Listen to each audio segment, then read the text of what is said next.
இப்போ நீதிபதி என்கிட்ட கேட்டார், நீங்கள் என்ன ஆகமத்துக்கு சப்போர்ட்டாக அப்படி வரீங்க, இவ்வளோ காலம் அதுக்கு எதிராக தானே பேசிகிட்டு இருந்தீங்க அப்படின்னு கேட்டார். நான் சொன்னேன், இந்த ஆகமத்தை வச்சு தான் 50 வருஷமா எங்களை உள்ளே போக விடாமல் வச்சுருக்காங்க கருவறைக்குள்ள. இப்போ அவங்க வரும்போது ஆகமன்றதை இப்போ அவங்க ஃபாலோ பண்ணும்ல.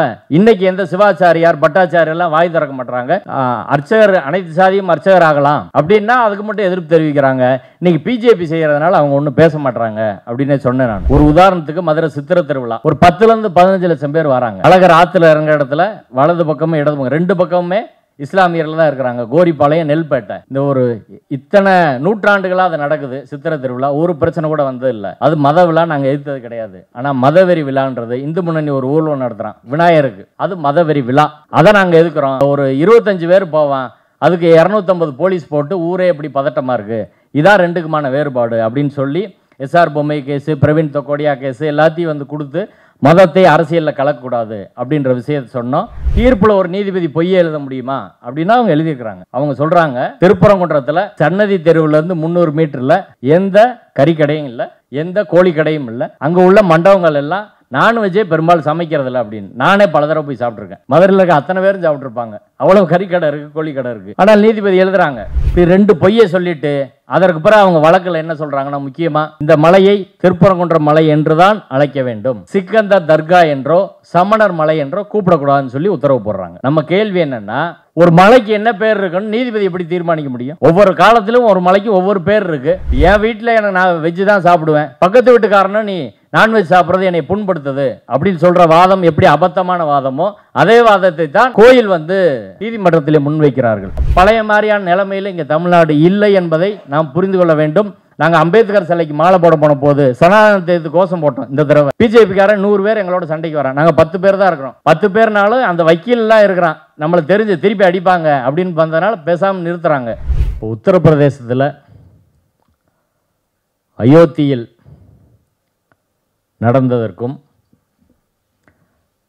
கர்நாடக மாநிலம் சிக்மங்களூர் மாவட்டம் பாபா புதன்கிரியில் நடந்து வரும் செயல்களுக்கும் தமிழ்நாட்டில் மதுரை திருப்பரங்குன்றத்தில் நடந்து வரும் இந்த சூழ்ச்சிகளுக்கும் நேரடி தொடர்பு இருக்கிறது. என்ன நேரடி தொடர்பு? மூளை ஒன்று தான் இந்த 3க்கும். அந்த மூளை நாக்பூர் மூளை. கீழே அதை செயலாக்கம் செய்பவர்கள் ஒரே டீம் தான், சூத்திர பஞ்சமர்கள். அடுத்த ஒற்றுமை, இந்த 3லும் உள்ளிருந்து சங் பரிவார் கூட்டத்தின் திட்டத்திற்கு ஆதரவு அளிப்பவர்கள் இந்திய அரசியல் சட்டத்தில் ஒரு பிரிவாக இருக்கக்கூடிய எக்ஸிக்யூட்டிவ் என்று சொல்லக்கூடிய நிர்வாகத்துறை, போலீஸ், உளவுத்துறை, ரெவென்யூ, தொல்லியல் துறை, இப்படி பல்வேறு துறையை சேர்ந்தவர்கள் அவர்களுக்கு 3 பிரச்சனையிலும் உதவுகிறார்கள். அதே போல ஆளும் கட்சிகள், உத்தரப்பிரதேசத்தில் காங்கிரஸ் கட்சி, கர்நாடகாவில் காங்கிரஸ், ஜனதாதள், அடுத்து பிஜேபியே வந்துட்டாங்க. 2 அரசியல் கட்சிகளும் அங்கே உதவினார்கள், 3 அரசியல் கட்சிகளும். அடுத்து நீதித்துறை. நீதித்துறையின் உதவிதான் இந்த சதிகள் பெரிய அளவில் செல்வதற்கு நீதித்துறை தான் மிகப்பெரிய அளவில் உதவி இருக்கு. இப்போ உத்தரப்பிரதேசத்தில் பாபர் மசூதி விஷயம் எல்லாருக்கும் நம்மளுக்கு தெரியும். அங்கே முதல்ல செய்தது 1949 டிசம்பர் 22 அன்று ராமன் சீதை சிலையை நள்ளிரவில் வைத்துவிட்டு மசூதிக்குள்ள தொழுகையை தடுத்தார்கள். அடுத்து சர்ச்சைக்குரிய இடம்னு சொன்னாங்க. இவர்கள் பூஜை நடத்தினார்கள், தொடர்ந்து பூஜை நடத்தினாங்க, பக்கத்தில் நடத்தினாங்க. அதற்கு பிறகு மசூதியை இடித்தார்கள், தொல்லியல் ஆய்வு செய்தார்கள். அலகாபாத் உயர் நீதிமன்றம் தீர்ப்பு கொடுத்து சுப்ரீம் கோர்ட் கொடுத்துட்டு அவங்ககிட்ட இறுதியாக அந்த இடத்தை ஒப்படைத்து விட்டார்கள். கிட்டத்தட்ட இது 80லேருந்து 50 ஒரு 40 வருடங்கள் இந்த ப்ராசஸ் நடந்திருக்கு. இதெல்லாம் முடிஞ்ச பிறகு தேர்தல் வருகிறது. அயோத்தியில் அவர்கள் தோற்றுவிட்டார்கள். ஆனால் இதற்கிடையே நடந்த ப்ராசஸில் நாட்டை அவங்க பிடிச்சிட்டாங்க. அதுதான் கர்நாடகாவிலையும். கர்நாடகாவில் பாபா புதன்கிரியில் 11ஆம் நூற்றாண்டில் ஒரு சூபி சாமியார் இஸ்லாத்தை பரப்புவதற்காக வராரு. அங்கே வந்து தங்கி அந்த புதன்கிரியிலே வேலை செய்கிறார்.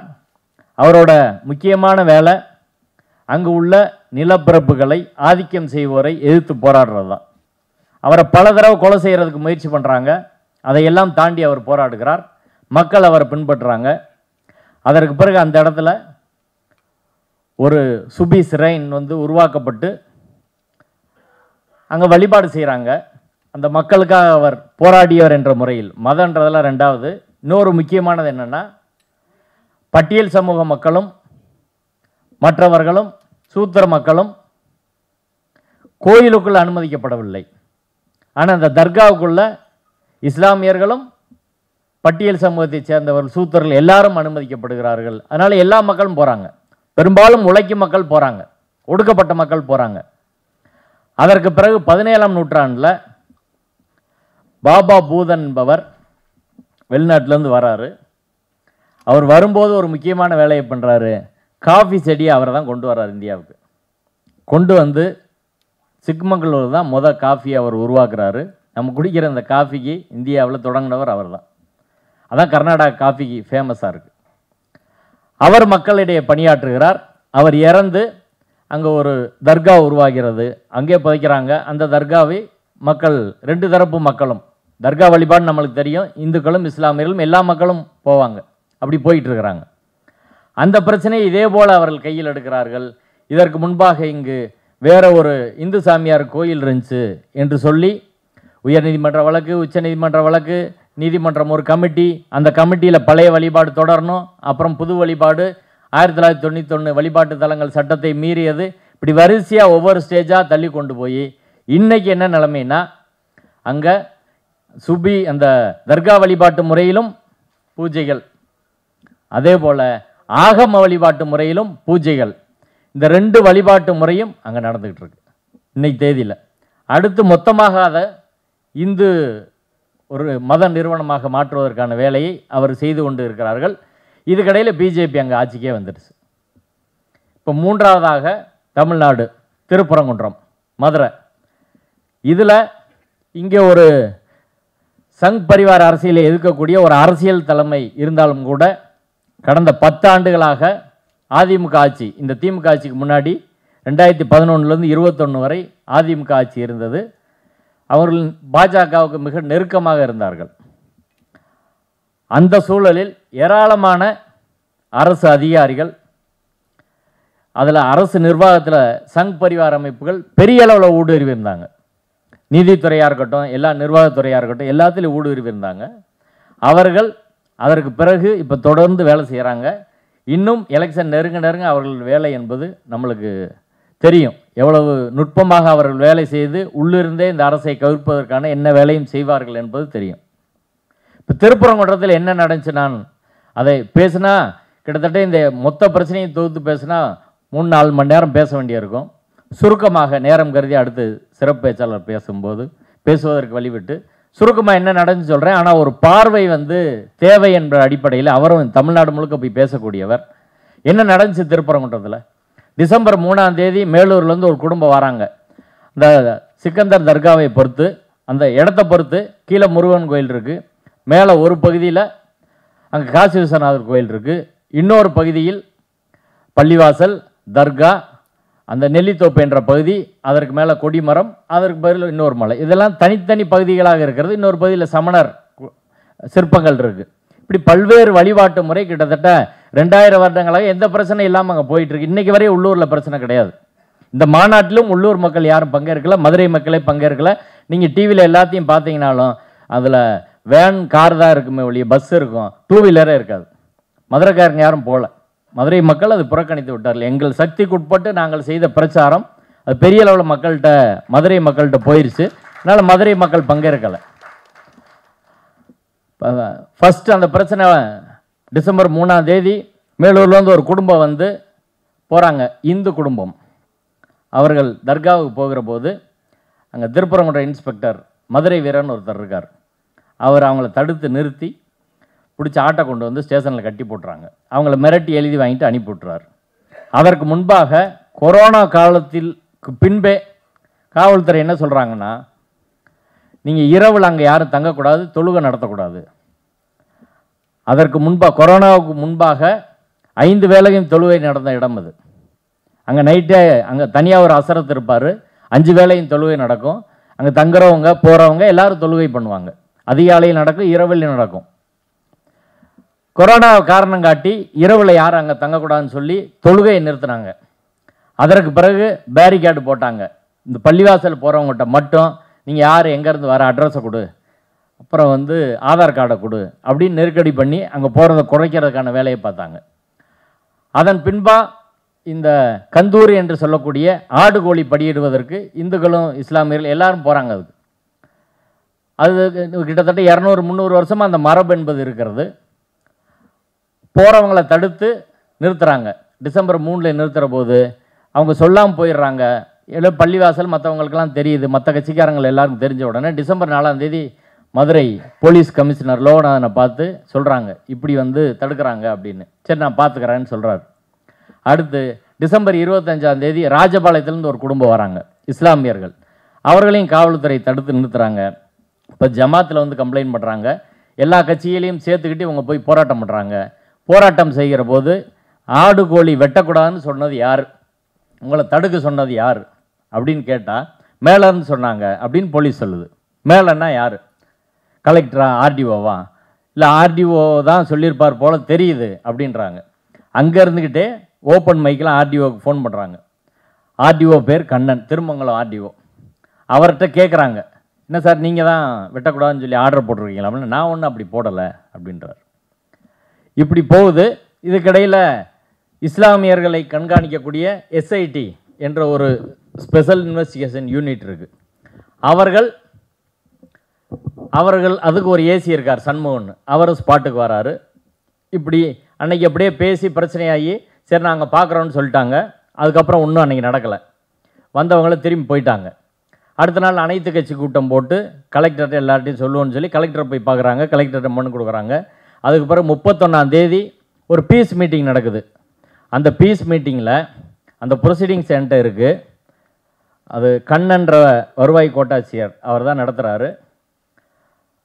அதில் பள்ளிவாசலை சேர்ந்தவர்கள் ஏசி, போலீஸ் ஏசி, சிறப்பு நுண்ணறிவு பிரிவு உதவி காவல் ஆணையர், ஹெச்ஆர்என்சியோட ஏசி, துணை ஆணையர், செயல் அலுவலர், சுப்பிரமணிய சுவாமி திருக்கோயில் திருப்பரங்குன்றம், காவல் ஆய்வாளர், விஓ, ஆர்ஐ. அதில் ஒரு முடிவை எழுதுகிறாங்க. மேற்படி மலை மீது உயிர் பலி கொடுக்கும் நடைமுறை தொடர்பாக இந்து சமய அறநிலைத்துறையினரால் ஆட்சேபனை தெரிவிக்கப்பட்டது. மேலும் இது தொடர்பாக போதிய ஆதார ஆவணங்களை தர்கா உறுப்பினர் மற்றும் இந்து சமய அறநிலைத்துறை ஆகியோர் சமர்ப்பிக்கவில்லை என்பதால் இந்நேர்வு தொடர்பாக உரிய நீதிமன்றத்தின் மூலமாக பரிகாரம் தேடிக்கொள்ள வேண்டும். இது ப்ரொசீடிங்ஸு. இது அடிப்படையில் ஒரு பொய். என்ன நடக்குது கூட்டத்தில்னா, இதில் ஆர்எஸ்எஸ்காரன், பிஜேபிக்காரெல்லாம் வரல. தர்காவை சேர்ந்தவர்கள், ஹெச்ஆர்என்சி, போலீஸு, ரெவென்யூ, இவங்க மட்டும்தான் இருக்கிறாங்க. இப்போ என்ன சொல்கிறாங்கன்னா, இந்து சமய அறநிலைத்துறை ஏசி இவங்க ஆடு கோழி வெட்டக்கூடாது மலையில் அப்படின்னு சொல்கிறார். இவங்ககிட்ட கேட்குறாரு, நாங்கள் காலங்காலமாக வெட்டிக்கிட்டு இருக்கோம் அப்படின்னு. அதுக்கு ஆதாரம் கொடுங்கன்னு ஆர்டிஓ கேட்குறாரு. இவங்க தரப்புலேருந்து ஃபோட்டோ, அங்கே ஆடுகளை வெட்டுறதுக்கான இடம், உணவு கூடம் எல்லாத்தையும் கொடுக்குறாங்க. அதை வாங்கிட்டு அவங்ககிட்ட கேட்குறாரு, ஹெச்ஆர்என்சிட்ட உங்கள்கிட்ட என்ன ஆதாரம் இருக்குது, ஆர்டர் எதாவது இருக்கா? எங்கிட்ட ஒன்றுமே இல்லை அப்படின்னு அவர் சொல்கிறார். ஒன்றுமே இல்லைன்னு சொன்ன உடனேயும் ஆர்டிஓ என்ன சொல்கிறாருன்னா, இந்த இஸ்லாமியர்களை பார்த்து அவர் சொல்கிறாரு, எல்லாம் இருக்கும்பா ரைட்டு, ஆனாலும் பெரும்பான்மையை கொஞ்சம் நீங்கள் கன்சிடர் பண்ணுங்கள், பெரும்பான்மை மக்கள் விரும்பலை இல்லை அப்படின்னு ஆர்டிஓ சொல்கிறார். இவங்க என்னடா ஒரு ஆர்டிஓ பெரும்பான்மை சிறுபான்மைன்னு பேசுகிறாரு, வழக்கறிஞராக அதில் இருக்கிறாங்க, சார் நீங்கள் எப்படி இப்படி பேச முடியும்னு சொல்லி வெளிநடப்பு பண்ணி வெளியே வந்துடுறாங்க. வெளிநடப்பு பண்ணி வெளியே வந்ததை ரெக்கார்ட் பண்ணாமல், இவங்க ஆதாரம் கொடுத்ததை ரெக்கார்ட் பண்ணாமல், பொய்யாக அவர் ஆதாரங்களை இவங்க கொடுக்கல, 2 பேரும் கொடுக்கலன்னு எழுதுறாரு. அடுத்து நீதிமன்றத்துக்கு சென்று பரிகாரம் தேடிக்கிறணும், இதை சொல்கிறதுக்கான எந்த அதிகாரமும் அவர் கிடையாது. ஏன்னா ஏற்கனவே இது நீதிமன்றத்தால் தீர்க்கப்பட்ட பிரச்சனை. நீதிமன்றம் இதை ஏற்கனவே தீர்த்தரிச்சு 1920 வழக்கு போட்டு 1923 25/8/1923 மதுரை 3rd சப் கோர்ட் நீதிபதி ராம் ஐயர் அவர் ஒரு 300 ஆவணங்களை மார்க் பண்ணி 20 சாட்சிகளை விசாரித்து இது கோயிலுக்கான இடம் இது, தர்கா பள்ளிவாசலுக்குரிய இடம் இது, தர்கா பள்ளிவாசல் அதுக்கு போகிற பாதை நெல்லித்தோப்பு கொடிமரம் இதெல்லாம் இஸ்லாமியர்களுக்கு சொந்தம், கோயில் உள்ள பகுதி கோயிலுக்கு சொந்தம், ரோடெல்லாம் அரசாங்கத்துக்கு சொந்தம்னு சொல்லி என்னைக்கு தீர்ப்பு? ஆகஸ்ட் 25 1923 300 வருஷத்துக்கு முன்னாடி தீர்ப்பு சொல்லிட்டார்.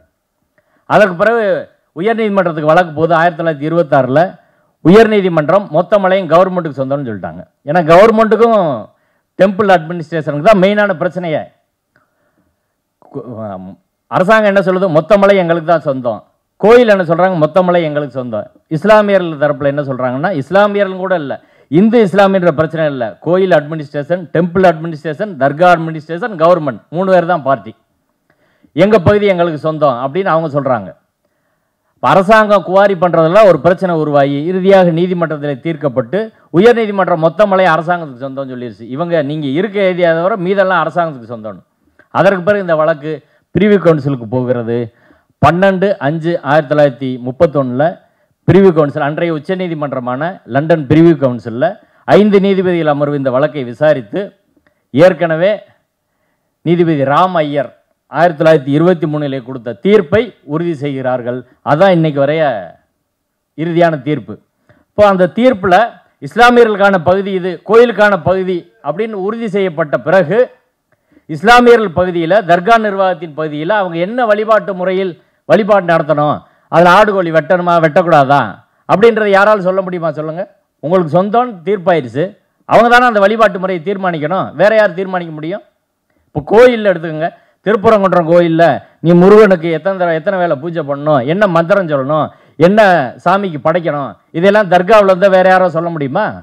அது கோயில் நிர்வாகம் தான் முடிவெடுக்க முடியும், வெளியில் அதை எப்படி சொல்ல முடியும்? ஆனால் ஆர்டிஓ சொல்கிறாரு, ஹெச்ஆர்என்சி அதை அப்போஸ் பண்ணுது. தர்காவிலேருந்து ஹெச்ஆர்என்சியோட கோயில் நிர்வாகம் தொடர்பாக பூஜை முறை தொடர்பாக அப்போஸ் பண்ண ஏற்றுக்குருவாங்களா? ஆனால் அதை ஏற்றுக்கிட்டு ஆர்டிஓ பண்ணுறாரு. இது கலெக்டருக்கு தெரிஞ்சுதான் அது நடக்குது, கமிஷனருக்கு தெரிஞ்சுதான் அது நடக்குது. பலரும் திரும்ப போய் சொல்கிறாங்க, ஆனாலும் ஒரு நடவடிக்கை இல்லை. அன்னைக்கு தேதியிலேருந்து இன்னைக்கு தேதி வரை ஆடு கோழி என்பது வெட்டப்படவில்லை, விடலை அப்படின்றத யதார்த்தமான உண்மை. தொழுகையும் கிடையாது, ஆடு கோழியும் வெட்டுறதும் கிடையாது. இது தமிழ்நாட்டில் தான் நடக்குது. அடுத்து இந்த பிரச்சனை முடிஞ்ச பிறகு ஒரு போராட்டம் நடத்துகிறாங்க. அதனைத் தொடர்ந்து சங் பரிவார அமைப்புகள் பிப்ரவரி 4 ஒரு போராட்டம் அறிவிக்கிறாங்க, குன்றம் காப்போம் குமரனை காப்போம் அப்படின்னு. அப்போ நாங்கள் தோழர் மீதா பாண்டியன், வழக்கறிஞர் ஹென்றி ரிபேன், நாங்கள்லாம் சேர்ந்து மதுரையில் உள்ள அமைப்புகள்லாம் இணைந்து 30 அமைப்புகள் இணைந்து ஒரு மத நல்லிணக்க கூட்டமைப்பை உருவாக்கி இந்த ஜட்ஜ்மெண்ட்லாம் படிச்சுட்டு மதுரை கிருஷ்ணயர் ஹாலில் ஒரு மீட்டிங் வைக்கிறோம். இதை எல்லாருக்கும் எக்ஸ்பிளைன் பண்ணுவோம், இது நீதிமன்றத்தால் தீர்க்கப்பட்ட பிரச்சனை என்று. அங்கே போய் ப்ரெஸ் மீட்டில் உட்காந்துருக்குறோம். போலீஸ் வந்து ப்ரெஸ் மீட்டை கீழே மண்டபத்துக்காரங்களை கூப்பிட்டு மிரட்டுறாங்க. ஏசி வந்து மிரட்டுறாரு. அப்புறம் மண்டபத்துக்காரங்க என்கிட்ட வந்து சொல்கிறாங்க, நான் போகிறேன். ஒரு எஸ்ஐ வராரு, ஏசி அங்கே நின்றுக்கிட்டு எஸ்ஐ வராரு. எஸ்ஐ வந்து, சார் ப்ரெஸ் மீட் நடத்தக்கூடாது அப்படின்னு. காலையில் ஐஎஸ்ஏசி என்கிட்ட பேசினார். சார் ப்ரெஸ் மீட்டில் நாங்கள் என்ன உண்மை, சட்டத்தில் என்ன இருக்குது, தீர்ப்பு என்ன இருக்குது, அவங்க வந்து கச்சிராஜாலேருந்து பல பேர் மொத்த மலையும் இந்துக்களுக்கு சொந்தம்னு சொல்லிட்டாங்க அப்படின்ற ஒரு பொய்யை பரப்புகிறாங்க. நீங்கள் பதில் சொல்ல மாட்டேறீங்க, ஹெச்ஆர்என்சி சொல்ல மாட்டேங்குது, யாரும் சொல்ல மாட்டேறீங்க, கலெக்டர் சொல்ல மாட்டுறாங்க, நாங்களாவது சொல்கிறோம் அப்படின்னு ஐஎஸ்ஏசி என்கிட்ட பேசுகிறார். சொல்லிட்டு தான் ப்ரெஸ் மீட் நடத்துகிறோம். வந்து தடுக்கிறாங்க. நான் கூப்பிட்றேன். சரி, நீங்கள் ப்ரெஸ் மீட் நடத்தக்கூடாதுன்னா எழுதி கொடுங்க, ப்ரெஸ் மீட் சட்ட விரோதம், நீங்கள் நிறுத்துங்கன்னு எழுதி கொடுங்க அப்படின்னு சொல்லி லைவாக ஒரு வீடியோ பேசி எல்லோரும் லைவ் போடுங்கன்னு சொல்லி எக்ஸ்போஸ் பண்ணுறோம் போலீஸை. அதுக்கப்புறம் அவங்க பின் வாங்கி போயிட்டாங்க. நாங்கள் ப்ரெஸ் மீட் நடத்த சொல்லிட்டோம். பிப்ரவரி 2 ப்ரெஸ் மீட் நடத்துகிறோம். 3 144 போடுறாங்க. நாங்கள் அன்றைக்கி போய் கலெக்டர்கிட்ட ஒரு பெட்டிஷன் கொடுக்குறோம். 4 அவங்க பிரச்சனை பண்ணுவாங்க, நடவடிக்கை எடுங்கன்னு. 3 144, 4 144 இருக்கிற போதே திருப்பரங்குன்றம் கோயிலுக்குள்ளே பாஜகவினர் கொடியெல்லாம் வச்சுக்கிட்டு உள்ளே போய் பாரத் மாதா கி ஜெயின் கோஷம் போடுறாங்க, கலவரம் பண்ணுறாங்க. போலீஸ் அவங்கள பிடிச்சிட்டு வந்து ரிமாண்ட் பண்ணல, அப்படியே ஒரு மண்டபத்தில் வச்சுட்டாங்க. அன்னைக்கு காலையில் நீதிமன்றத்தில் வழக்கு வருகிறது, ஆர்ப்பாட்ட அனுமதி தொடர்பான வழக்கு. அது நீதிபதி தனபால் என்ற ஒரு நீதிபதி 18ஆம் நம்பர் கோர்ட்டில் அந்த வழக்கு இருக்குது.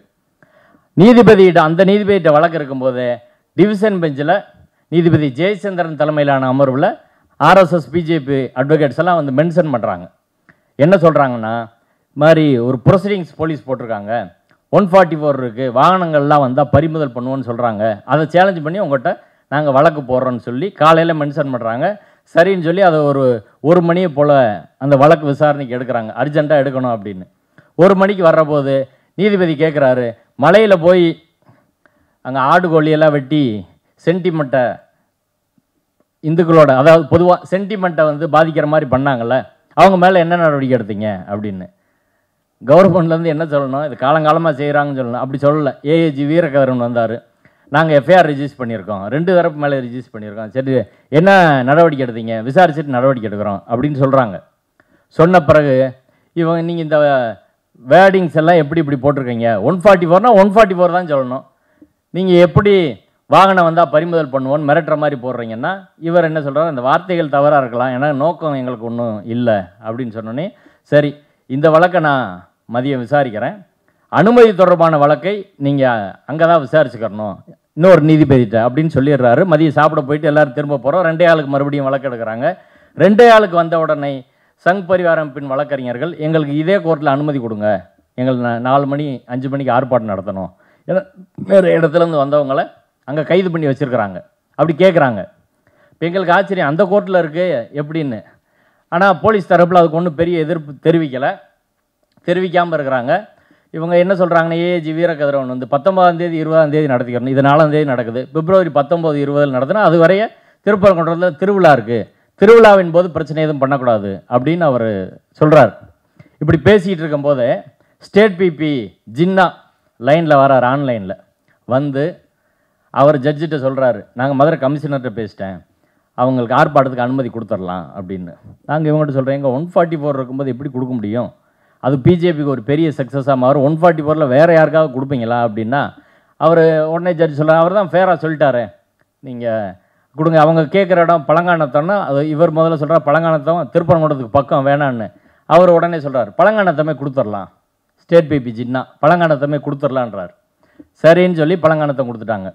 அடுத்து பிஜேபி வக்கீல் கேட்குறாங்க, நிறைய பேர் அரெஸ்ட் பண்ணி வச்சுருக்காங்க, அவங்கள வெளியே விட சொல்லுங்கள், 5 மணிக்கு ஆர்ப்பாட்டம் நாங்கள் அப்படின்னு.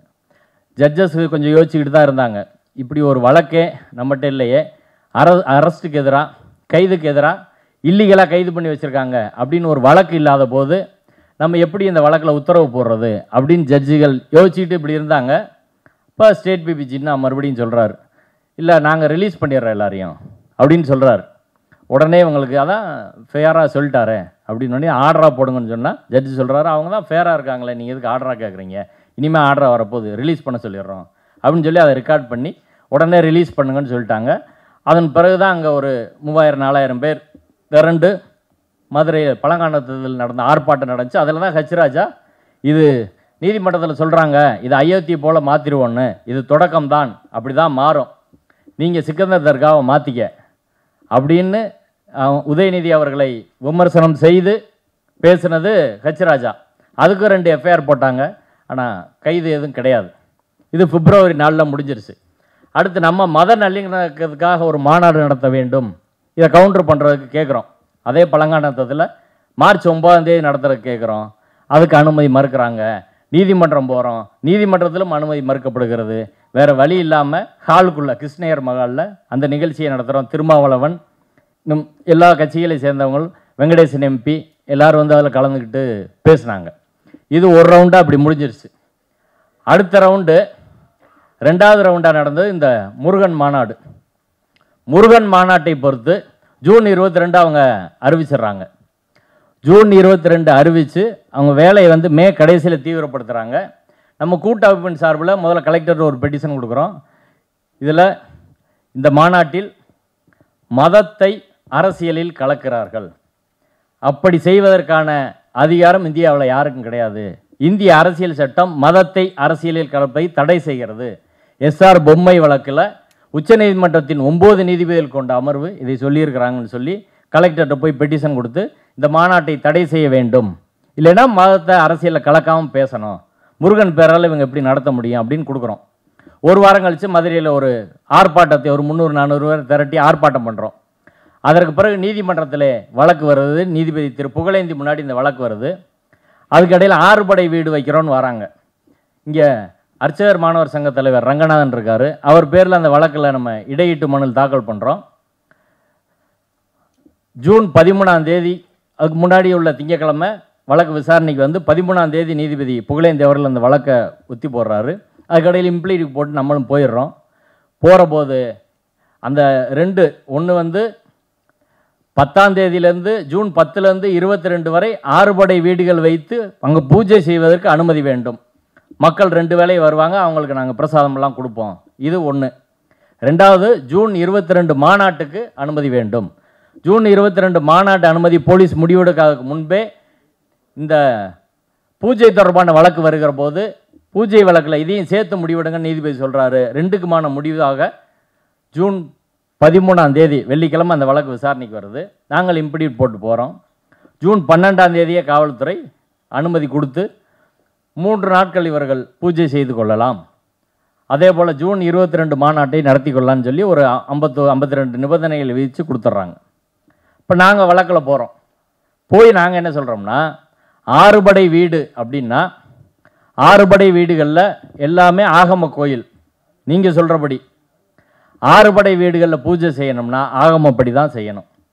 இப்போ திருச்செந்தூர் கோயிலை இங்கே உருவாக்குறாங்க அப்படின்னா முதல்ல திருச்செந்தூர் கோயிலில் பெர்மிஷன் வாங்கணும். பழனி கோயிலில் பெர்மிஷன் வாங்கணும். பெர்மிஷன் வாங்காமல் இவங்க எப்படி வைக்க முடியும்? நாளைக்கு திருப்பதி கோயிலுக்கு ஒரு மாடல் போட்டு இங்கே வசூல் பண்ணால் நீங்கள் ஒத்துக்குருவீங்களா? அந்த கோயில் நிர்வாகம் விடுமா? முதல்ல பெர்மிஷன் வாங்கலை, கார்பரேஷனில் பெர்மிஷன் வாங்கலை. அடுத்து இது ஆகமப்படியா இல்லையான்னா அந்த சாமியை இங்கே வைக்கிறோன்னு இவங்க சொல்கிறாங்கன்னா அந்த சாமிக்கு முன்னாடி மூலவருக்கு முன்னாடி உற்சவரை வைத்து பூஜை செய்து அதை கொண்டு வந்து இங்கே சிலையை வந்து பிரதிஷ்டை செய்து அதற்கான மந்திரங்கள் சொல்லி அப்படி தான் வந்து பூஜை வந்து பண்ணணும். அதிலே இவங்க தான் பண்ணணும்லாம் அவங்க சொல்லிக்கிட்டு இருக்காங்க. இப்போ நீதிபதி என்கிட்ட கேட்டார், நீங்கள் என்ன ஆகமத்துக்கு சப்போர்ட்டாக அப்படி வரீங்க, இவ்வளோ காலம் அதுக்கு எதிராக தானே பேசிகிட்டு இருந்தீங்க அப்படின்னு கேட்டார். நான் சொன்னேன், இந்த ஆகமத்தை வச்சு தான் 50 வருஷமாக எங்களை உள்ளே போக விடாமல் வச்சுருக்காங்க கருவறைக்குள்ளே. இப்போ அவங்களும் வரும்போது ஆகமன்றதை இப்போ அவங்க ஃபாலோ பண்ணணும்ல. இன்றைக்கி எந்த சிவாச்சாரியார் பட்டாச்சாரியெல்லாம் வாய் திறக்க மாட்டுறாங்க. அர்ச்சகர் அனைத்து சாதியும் அர்ச்சகர் ஆகலாம் அப்படின்னா அதுக்கு மட்டும் எதிர்ப்பு தெரிவிக்கிறாங்க. இன்றைக்கி பிஜேபி செய்கிறதுனால அவங்க ஒன்றும் பேச மாட்டுறாங்க அப்படின்னே சொன்னேன் நான். அடுத்து இதை சொன்னால் அவர் நீதிபதி வந்து இல்லை இங்கே வேறு இடத்துல பிள்ளையார் சிலை வைக்கிறாங்க அப்படி இப்படியெல்லாம் சொன்னார். அதெல்லாம் வேறங்க, இது ஆகம கோயில் அப்படின்னு சொல்கிறத அவர் கேட்டு அப்படியே வச்சுக்கிட்டார். அடுத்து நீதிபதிக்கு ஒரு சந்தேகம் இருந்துக்கிட்டே இருந்துச்சு. நீங்கள் எல்லாம் ஃப்ரீடம் ஆஃப் எக்ஸ்பிரஷனுக்கு ஆதரவாக இருக்கக்கூடிய நபர்கள், நீங்கள் ஏன் அதை தடுக்கிறீங்க அப்படின்னு கேட்டார். வழக்கறிஞர் லஜபதி ராயும் ப்ளீடுக்கு வந்தார், அவர்கிட்டையும் கேட்டார். இப்போ நான் சொன்னேன், அதை 4-5 தடவை கேட்டார். நான் சொன்னேன், மத நிகழ்வுக்கும் மத வெறி நிகழ்வுக்கும் வேறுபாடு இருக்குது. நாங்கள் மத நிகழ்வை எதுக்கலை, மத வெறியை தான் எதுக்குறோம். ஒரு உதாரணத்துக்கு மதுரை சித்திரை திருவிழா, ஒரு 10லேருந்து 15 லட்சம் பேர் வராங்க. அழகர் ஆற்றுல இறங்குற இடத்துல வலது பக்கமும் இடது பக்கம் 2 பக்கமுமே இஸ்லாமியர்கள் தான் இருக்கிறாங்க. கோரிப்பாளையம், நெல்பேட்டை. இந்த ஒரு இத்தனை நூற்றாண்டுகளாக அது நடக்குது சித்திரை திருவிழா. ஒரு பிரச்சனை கூட வந்தது இல்லை. அது மத விழா, நாங்கள் எதிர்த்தது கிடையாது. ஆனால் மதவெறி விழான்றது இந்து முன்னணி ஒரு ஊர்வலம் நடத்துகிறான் விநாயகருக்கு, அது மதவெறி விழா. அதை நாங்கள் எதுக்குறோம். ஒரு 25 பேர் போவான், அதுக்கு 250 போலீஸ் போட்டு ஊரே எப்படி பதட்டமாக இருக்குது. இதான் 2க்குமான வேறுபாடு அப்படின்னு சொல்லி எஸ்ஆர் பொம்மை கேஸு, பிரவீன் தொக்கோடியா கேஸு எல்லாத்தையும் வந்து கொடுத்து மதத்தை அரசியலில் கலக்கக்கூடாது அப்படின்ற விஷயத்தை சொன்னோம். அப்போ அவங்க என்ன சொன்னாங்கன்னா, இந்து முன்னணி தரப்பு வழக்கறிஞர்கள் இது முழுக்க முழுக்க ஆன்மீக நிகழ்வு, இங்கே அரசியலே கிடையாது அப்படின்னு சொன்னாங்க. இப்போ நான் 2 பேப்பரில் வந்து செய்தியை கொடுத்தேன். எல்முருகன் வந்து 2026 தேர்தலில் முருக பக்தர்கள் திமுகவுக்கு முடிவுரை எழுதுவார்கள் அப்படின்னு சொல்லி முருக பக்தர்கள் திமுகவை விரட்டி விரட்டி அடிப்பார்கள் அப்படின்னு அவர் பேசுகிறது பத்திரிகையில் வந்திருக்கு. இதை நான் ஜட்ஜிட்ட கொடுத்தேன். அரசியல் பேச மாட்டேன்னு சொல்கிறாங்க, இந்த பாருங்க அப்படின்னு. உடனே அவங்க என்ன சொன்னாங்கன்னா, அவர் பிஜேபி, இந்து முன்னணிக்கு பிஜேபிக்கு சம்மந்தம் இல்லை அப்படின்னு சொன்னாங்க. நான் அடுத்து இன்னொரு பேப்பர் எடுத்து நீட்டினேன். அது காடேஸ்வரா சுப்பிரமணியம் பேசினது.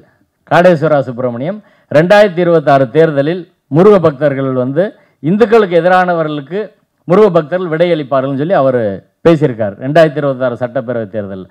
அதை கொடுத்தனே ஜட்ஜு பிடிச்சிக்கிட்டார். கேட்டார், உங்கள் தலைவர் பேசியிருக்காருல, நீங்கள் இந்து முன்னணியில் தானே பெட்டிஷன் செக்ரட்டரி போட்டிருக்கீங்க, உங்கள் தலைவர் பேசியிருக்காருல அப்படின்னோடனே அவங்களுக்கு பதிலே இல்லை, பேசாமல் அவங்க நின்றுருந்தாங்க. அப்புறம் நீதிபதி இந்த விஷயங்கள்லாம் குறிப்பிட்டு மத நல்லிணக்கத்துக்கு ஊர் விளைவிக்கும் வகையில் எதுவும் பேசக்கூடாது. 2வது ஒரு சட்டத்தையே அவர் சொல்லியிருந்தார். மத நிறுவனங்களை தவறாக பயன்படுத்துவதை தடை செய்யும் சட்டம் செக்ஷன் 6ல் வந்து எந்த மத கூடுகையும் அரசியல் அதில் கலக்கக்கூடாது, அப்படி கலந்தால் செக்ஷன் 7 படி 5 இயர்ஸ் அதுக்கு இம்ப்ரிசன்மெண்ட் கொடுக்கலாம் என்ற சட்டத்தை நீதிபதி அவர்களே போட்டு இதையெல்லாம் மீறாமல் நடந்துக்கணும்னு சொல்லி கொடுத்துட்டாங்க. அந்த ஆர்டரை வாங்கி மறுநாள் நாங்கள் கலெக்டர்கிட்டும் போய் கொடுக்குறோம், இதை நீங்கள் என்ஷூர் பண்ணுங்கள் அப்படின்னு. அதை மீறி இந்த முருகன் மாநாட்டில் என்னென்ன பேசுனாங்க அதெல்லாம் நம்மளுக்கு தெரிஞ்சது தான். ஆனால் அவர்கள் சொன்ன அளவுக்கு அந்த மாநாடு வெற்றி இல்லை. ஏன்னா முதல் தோல்வி என்னென்னா 5 லட்சம் பேர் கிடையாது, 2 லட்சம் பேர் கிடையாது, உள்ளூர் மக்கள் பங்கேற்கலை. ரெண்டாவது அவங்க என்ன சொல்லி மக்களை திரட்டினாங்க, இங்கே அரசியல் பேச மாட்டோம், முருக பக்தர்கள் மாநாடு கந்தசஷ்டி கவசம் தான் பாடுவோம் அப்படின்னு. உண்மையில அரசியல் பேசணும்னா இவ்வளவு கூட்டம் கூட வந்திருக்காது அப்படின்றத யதார்த்தமான உண்மை. பெரும்பாலான கூட்டம் அங்கே ஏற்கனவே சதீஷ் சொன்ன மாதிரி அந்த அறுபடை வீடுகளை பார்க்க வந்த கூட்டம். நீங்கள் மதுரையில் தமுகத்தில் அந்த அறுபடை வீடுகளை வச்சா இதை விட 5 மடங்கு கூட்டம் வரும். அதான் யதார்த்தமான உண்மை. ஆனால் அதையெல்லாம் தாண்டி அவர்கள் ஒரு கூட்டம் சேர்த்திருக்கிறார்கள் அப்படின்றது ஒரு முக்கியமான விஷயம். நான் இன்னைக்கு பேச வேண்டிய விஷயம் அதான். அந்த கூட்டம் வருவதற்கு எந்த அளவுக்கு உள்ளுக்குள்ள இருந்து உதவி இருக்கிறாங்க அப்படின்றதான் முக்கியமானது. இந்த வழக்கு புகழேந்தி அவர்களிடம் வருகிற போது பாஸ் வாங்க சொல்லி போலீஸு இப்போ தேவர் ஜெயந்திக்கோ இமானுவேல் சேரனுக்கோ பாஸ் வாங்க சொல்கிறாங்க, அதே போல் வாங்கன்னு சொல்லிட்டாங்க. அதை சேலஞ்ச் பண்ணி வழக்கு போடுறாங்க. அது புகழேந்தி அவர்கள் டிஸ்மிஸ் பண்ணுறாரு. சுப்ரீம் கோர்ட்டுக்கு போகிறாங்க, அங்கேயும் தள்ளுபடி ஆகுது. மறுபடியும் லிபர்ட்டி வாங்கிட்டு வந்து அந்த வழக்கை ஜிஆர் சுவாமிநாதன் முன்னாடி கொண்டு போகிறாங்க. ஜிஆர் சுவாமிநாதன் முன்னாடி போர்ட்ஃபோலியோவே அது ஒரு சிக்கல் தான், அது ஒரு பெரிய அரசியல். எந்தெந்த நீதிபதி மதுரை உயர்நீதிமன்றத்தில், சென்னை நீதிமன்றத்தில், சென்னை உயர்நீதிமன்றத்தில் வழக்குகளை எப்படி விசாரிக்கணும்னு சொல்லி இவங்க ஆர்எஸ்எஸில் முடிவு பண்ணி அப்படி ஒரு அஜெண்டா செட் பண்ணி பண்ணுறாங்க. அந்த அடிப்படையில் தான் அந்த வழக்கு ஜிஆர் சுவாமிநாதன் அவர்கள் முன்னாடி போயிடுது. அவர் எந்த பாஸ் வேண்டியதில்லை, நீங்கள் இங்கே வரும்போது இங்கே டிரைவர் சும்மா தானே உட்காந்துருப்பாங்க, அவங்ககிட்ட பார்த்துக்கங்கன்னு அவர் சொல்லிட்டாரு. கூட்டம் நிறைய வர்றதுக்கு அது ஒரு முக்கியமான காரணம். இப்போ மாநாட்டில் இப்படி பேசிட்டாங்க. அதற்கு பிறகு மாநாட்டில் பேசினதில் முக்கியமான ஒரு விஷயம், அடுத்து திருப்பரங்குன்றத்தில் கார்த்திகை தீபம் ஏற்றணும்னு முதல் தீர்மானம் போடுறாங்க. இதான் ரொம்ப ரொம்ப டேஞ்சரான ஒரு விஷயம். எங்கே அவங்க ஏற்றணும்னு சொல்கிறாங்க, சிக்கந்தர் தர்கா பக்கத்தில். இப்போ அடுத்து கார்த்திகையை ஒட்டி அடுத்த வேலை திட்டம் என்பது இந்த அயோத்தியில் பண்ண மாதிரி இங்கே கர்நாடகாவில் பண்ணதை போல் அது பக்கத்தில் நாங்கள் ஏற்ற போகிறோம் என்று ஒரு பெரிய பதட்டத்தை உருவாக்க நினைக்கிறார்கள். இது முதல் விஷயம். ரெண்டாவது விஷயம் வந்து அங்கே நேரடியாக தீர்மானம் போட்டாங்க, 2026 தேர்தலில் இந்துக்களுக்கு எதிரானவர்களுக்கு தான் வாக்களிக்கணும் அப்படின்னு தீர்மானம் போட்டாங்க. மூன்றாவது விஷயம் ஒரு வதந்தி பொய்யை, சிக்கந்தர் தர்கா என்ன ஒன்று இப்போ கட்டடத்தை கட்டி விட்டு அதை சிக்கந்தர் தர்கான்னு இவங்க செய்தியை பரப்புகிறாங்க அப்படின்னு ஒன்று போட்டிருக்கிறாங்க. இதையெல்லாம் வைத்து வதந்தியை பரப்புதல், மத வெறியத்தை தூண்டுதல், அரசியலை மதத்தை கலக்கிறாங்கன்னு சொல்லி நாங்கள் கமிஷனர்கிட்ட புகார் கொடுத்து அதில் இன்னைக்கு A1 ஒரு எஃப்ஐஆர் போட்டிருக்கிறாங்க. அதில் A1 காடேஸ்வரா சுப்பிரமணியம், A2 இந்து முன்னணி செயலாளர் முத்துக்குமார், A3 இந்து முன்னணியோட தென் பாரத தலைவர் பக்தன், A4 அவர் தான் ரொம்ப முக்கியமான ஆள், ஆர்எஸ்எஸ்ஸின் தென் பாரத தலைவர் வன்னியராஜன். இதுவரை ஆர்எஸ்எஸ் சீன்லேயே வராது, ஆனால் அவங்க போட்ட தீர்மானத்திலே அவர் பேரை போட்டிருக்காங்க. அதனால் அவரை சேர்த்து அவரும் A4. Accused number 5 Annamalai, accused number 6 Nainar Nagendran, A7 வந்து அந்த சிறவை ஆதீனம். சங்கிகளோட சேர்ந்தா ஆதீனத்துக்கு வழக்கு தான் வரும். இந்த மதுரை ஆதீனம் இன்னொரு கேஸில் மாட்டிகிட்டு இருக்கு. அதே போல் சிறவை ஆதீனம் மீது இதில் ரொம்ப முக்கியம் என்னென்னா, சிறவை ஆதீனமும் ஆர்எஸ்எஸ்ஸின் தென் பாரத தலைவர் வன்னியராஜனும் அந்த வழக்கில் கொண்டு வந்தது தான். அது இன்னைக்கு எஃப்ஐஆர் போட்டாங்க.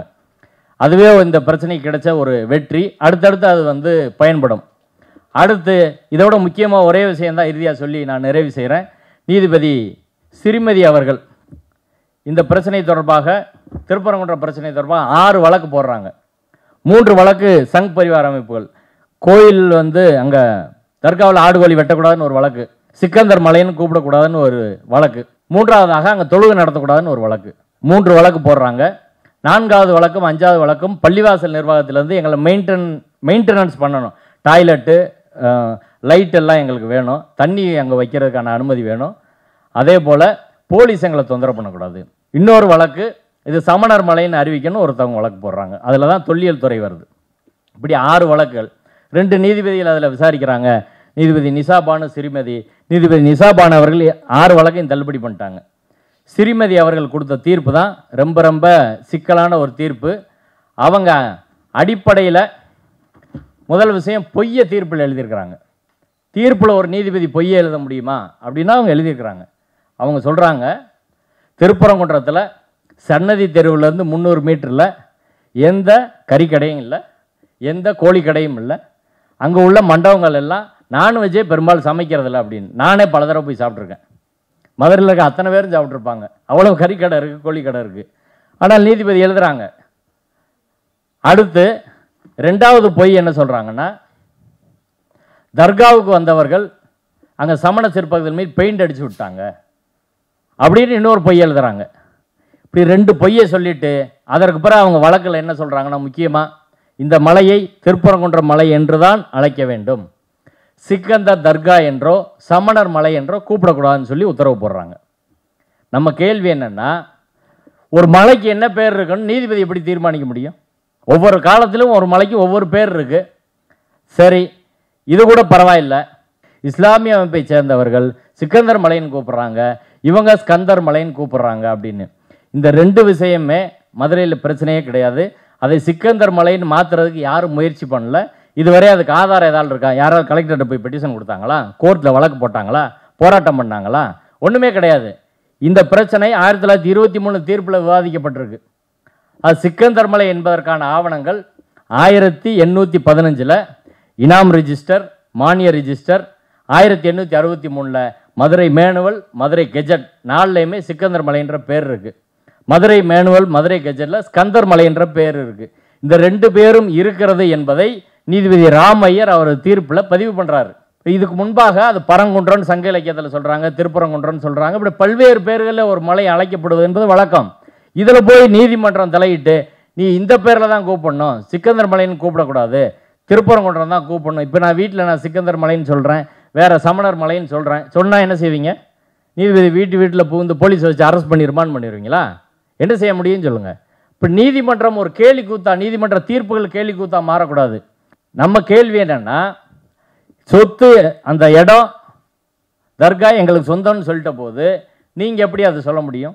அரசு சார்பில் மதுரை கமிஷனரும் மதுரை கலெக்டரும் ஒரு பெட்டிஷன் போடுறாங்க. அந்த பெட்டிஷனை என்ன சொல்கிறாங்கன்னா, இந்து மதத்தில் ஆடு கோழி வெட்டி பலியிடுவது இந்து மதத்தின் ஒரு அங்கம். மதுரையில் பாண்டி கோயிலில் நூற்றுக்கணக்கான ஆடு டெய்லி வெட்டுறாங்க, அழகர் கோயிலில் வெட்டுறாங்க. அழகர் கோயில் இன்னொரு ஆடுபடை வீடு பழமுதிர் சோலை கீழே தான் இருக்குது, அழகர் கோயில் முன்னாடியே வெட்டுறாங்க அப்படின்னு சொல்லி தமிழ்நாடு அரசின் சார்பில் கவுண்டர் போட்டிருக்கிறாங்க.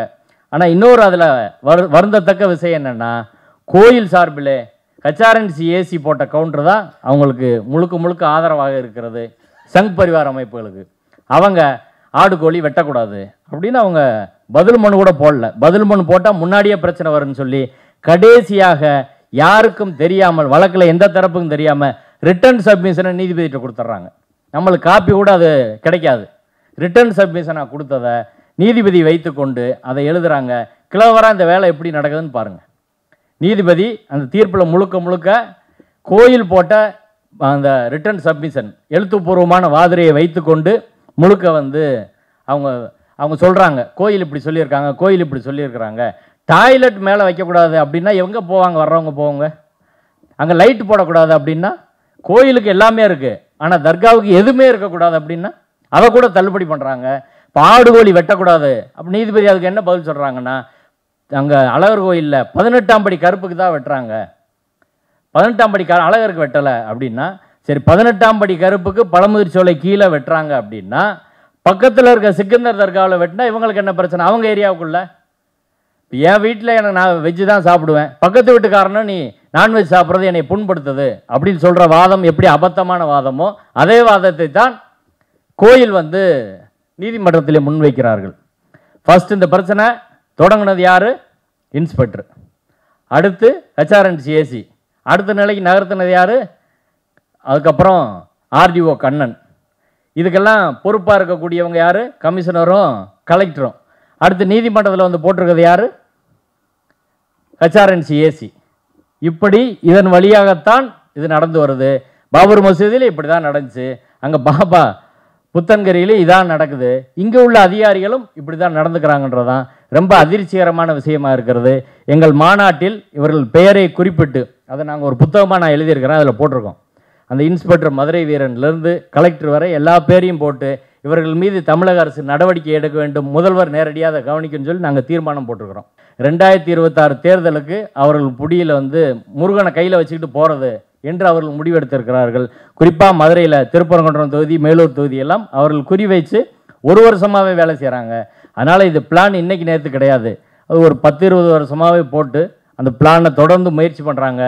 கார்த்திகை தீப யாத்திரைன்னு 25 வருஷமாக போகிறாங்க. ஆனால் லோக்கலில் ஒரு மக்கள் ஆதரவு கூட அங்கே கிடையாது.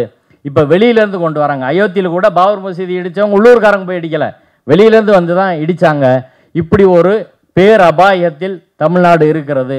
உள்ளிருந்தே இந்த அரசாங்கத்தின் கொள்கைக்கு எதிராக, பெரியார் கொள்கைக்கு எதிராக, அண்ணா கொள்கைக்கு எதிராக, கலைஞர் கொள்கைக்கு எதிராக வேலை செய்யக்கூடிய ஒரு கூட்டத்தை சங் பரிவார் அமைப்புகள் உருவாக்கி வைத்திருக்கிறார்கள். இது வள்ளுவர் சொன்ன மாதிரி நேரடி பகை அப்படின்னா நம்மளுக்கு அது பிரச்சனை இல்லை, நேரடி பகை. ஆனால் உட்பகை இருக்கு பாருங்க, அதான் வந்து ரொம்ப ரொம்ப டேஞ்சர். உள்ளுக்கு இருந்தே நம்ம கூட இருந்தே காலி பண்ணக்கூடியது. சீமான் வகையரா மாதிரி இங்கே அதிகாரிகள் வகையரா அப்படி ஒரு கூட்டம் இருக்கிறாங்க. இன்னைக்கு இந்த திருப்போணத்தில் நடந்த அந்த அடித்து கொல்லப்பட்ட என்கவுண்டர் கேஸில் கூட அது மாதிரி பல்வேறு விஷயங்கள் உள்ளே இருக்கிற மாதிரி தெரியுது. மீடியா அவங்க வீட்டிலே தான் கிடக்கிறாங்க. தமிழ் இந்தில் கிட்டத்தட்ட ஒரு நாளைக்கு 12-13 செய்தி போடுறாங்க. வேறு எந்த செய்தி அப்படி போடுவாங்களான்னு தெரில. இப்போ ஒவ்வொரு அஜெண்டாவும் வைத்து அவர்கள் திட்டமிட்டு ஒன்றை கட்டமைக்கிறார்கள். இதை எச்சரிக்கையோடு தமிழ்நாடு அரசு அணுக வேண்டும். நீதித்துறையிலும் நீதித்துறை தவறு செய்தாலும் அதை விமர்சிக்கணும். இந்த தீர்ப்பு சொன்ன நீதிபதி சிறிமதி அவர்களின் கணவர், அவர் வந்து RSS துக்ளக் ஆசிரியர் குருமூர்த்தியின் அமைப்பில் பொதுச் செயலாளராக இருக்கிறார். அவரோட ஃபேஸ்புக் பேஜ் எல்லாத்துலேயும் நான் 50 வருடங்களாக RSS தொண்டராக இருக்கிறேன் அப்படின்னு குறிப்பிட்டிருக்கார். இப்போ இந்த நீதிபதி எப்படி இந்த போஸ்டிங் வந்திருப்பாங்க, எப்படி அவங்க தீர்ப்புகள் எழுதுகிறாங்க, இதெல்லாம் தெரியும். ஆனால் இதையெல்லாம் விமர்சிக்க வேண்டிய மூத்த வழக்கறிஞர்கள், பல்வேறு பெரிய கட்சியில் உள்ள சட்டத்துறையை சேர்ந்தவர்களாம் மௌனம் காக்கிறார்கள். யாருமே பேசுகிற கிடையாது. சுப்ரீம் கோர்ட்லையாவது தவறான தீர்ப்பு வந்தால் ஒரு 10 சீனியர் அட்வொகேட்ஸ் விமர்சனம் பண்ணுறாங்க. இப்போ மெட்ராஸ் ஹைகோர்ட்டில் ஒரு 10,000 பேர் இருக்காங்க, மதுரை ஹைகோர்ட்டில் ஒரு 5,000 பேர் இருக்காங்க. ஒரு மூத்த வழக்கறிஞர் கூட, ஒரு பெரிய கட்சியின் வழக்கறிஞர் அணி கூட ஒரு வார்த்தை நீதிபதிகளுக்கு எதிராக பேசுவதில்லை. அதான் மிகப்பெரிய பிரச்சனை. தொடர்ச்சியாக அவங்க பேசிட்டு வராங்க. அட்வொகேட்டில் நான் ஒரு ஆள் பேசுகிறேன், நீதிபதி ஹரிபரந்தாமன் அவர்கள் பெரும்பாலும் பேசுகிறாரு, சந்துரு அவர்கள் சில வேளைகளில் வந்து பேசுகிறாரு. இப்படித்தான் இருக்கிறது. இப்போ நான்லாம் தொடர்ந்து பேசிகிட்டு இருக்கேன். எனக்கு எல்லாரும் சொல்கிறாங்க, நீங்கள் எச்சரிக்கையாக இருங்க, எங்கனாலும் கொஞ்சம் ஆட்களோடு போங்க, இது ஏதாவது பண்ணிடுவாங்க அப்படின்ற நிலைமை தான் தமிழ்நாட்டில் இருக்குது. நம்ம செத்தா என்ன, செத்துட்டு போகிறோம் அப்படின்ற முறையில் தான் வேலை செய்ய வேண்டியிருக்கு. தவிர பழைய மாதிரியான நிலைமையில் இங்கே தமிழ்நாடு இல்லை என்பதை நாம் புரிந்து கொள்ள வேண்டும். நாங்கள் அம்பேத்கர் சிலைக்கு மாலை போட போன போது சனாதனத்தை கோஷம் போட்டோம். இந்த தடவை பிஜேபிக்காரன் 100 பேர் எங்களோட சண்டைக்கு வரான். நாங்கள் 10 பேர் தான் இருக்கிறோம். 10 பேர்னாலும் அந்த வக்கீல்லாம் இருக்கிறான், நம்மளை தெரிஞ்சு திருப்பி அடிப்பாங்க அப்படின்னு வந்ததுனால பேசாமல் நிறுத்துறாங்க. ஆனாலும் அவன் செருப்படி தெரிகிறான், தகராறு பண்ணுறான். நாங்கள் 10 பேர் இருந்தாலும் நாங்கள் சண்டை போட்டோம். இதுதான் இன்று தமிழ்நாட்டின் நிலை. எனவே இதை புரிந்து கொள்வோம், செயலாற்றுவோம். பெரியாரும் அம்பேத்கரும் ஒரு கட்டவரை இந்த நாட்டை கொண்டு வந்து வச்சிருக்கிறாங்க. அதை பின்னோக்கி செல்ல ஒருபோதும் அனுமதிக்க கூடாது. நன்றி.